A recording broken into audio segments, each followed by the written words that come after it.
The first time I felt like Lamar was when I joined the Navy, and I signed up and I was doing my paperwork, and I had every form that I've always filled out. They have, do you have an alias? And I always put Martín Hernandez, and so I had done the same thing in this instance, but there was a checkbox for ethnicity or race, I think it was, and I put Hispanic, and the guy who was doing all the paperwork, the personnel man from the Navy,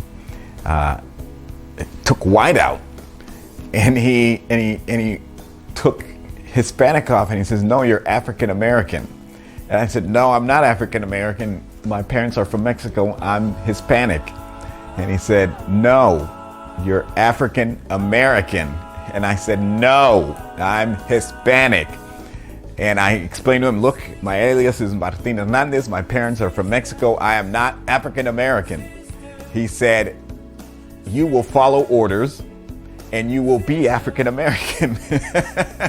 And that was the first time I became African American. But in terms of like the transition to being black, it really happened when I met my biological family, my dad, my biological sister, my biological nephew, who's also named Lamar.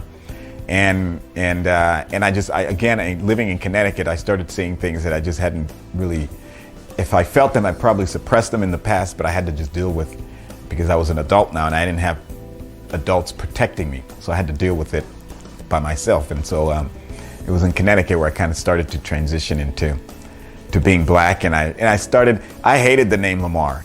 And so, but as I learned to embrace who I was, I started to appreciate the name Lamar, and I love the name Lamar, and because it emphatically is somewhat almost of a political statement that, yeah, I'm black and I'm proud and I'm not ashamed of that.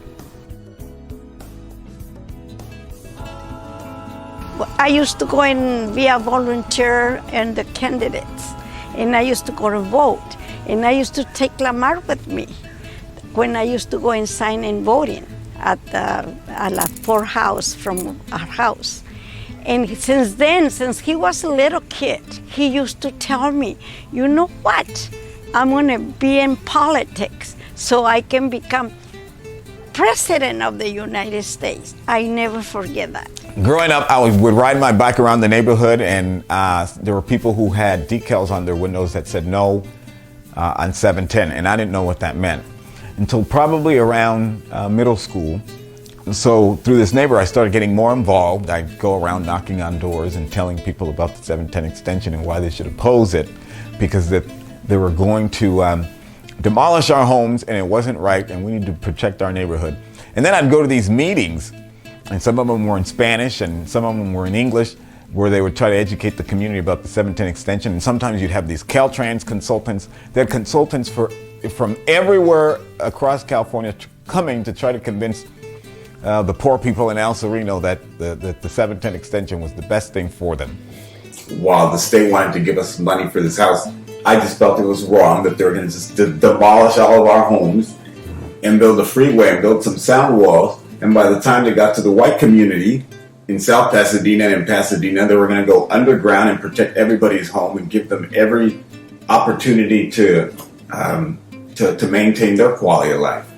But right here in the Mexican community, you're just going to ram through everyone's house and build a freeway. And so to me, that's shaped my understanding of the world, that there's just it's not fair.